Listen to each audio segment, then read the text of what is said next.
Kung ang edad mo ay 30 to 50 years old at target mo makapag-ipon ng 1.2 million after 20 years, kailangan nakakapag-ipon ka ng 60,000 per year sa loob ng 20 years kung ang savings mo ay nilalagay mo sa unan or sa bangko or sa savings account.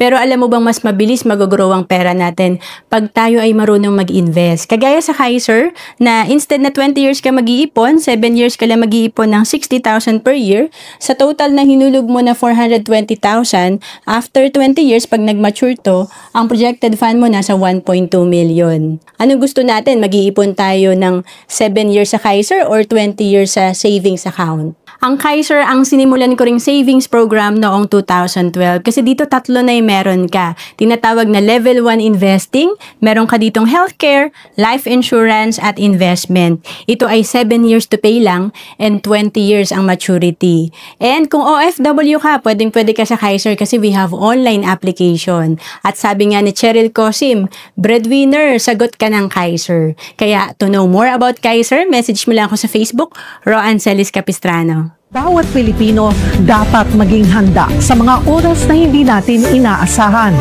Gaya ng biglaang pagkakasakit, dapat may pondo tayo na magagamit.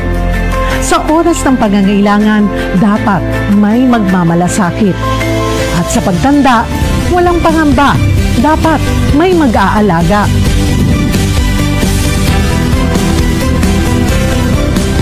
Ganyan mag-alaga ang Kaiser. Yan ang dapat. Ako po si Cheryl Cosim.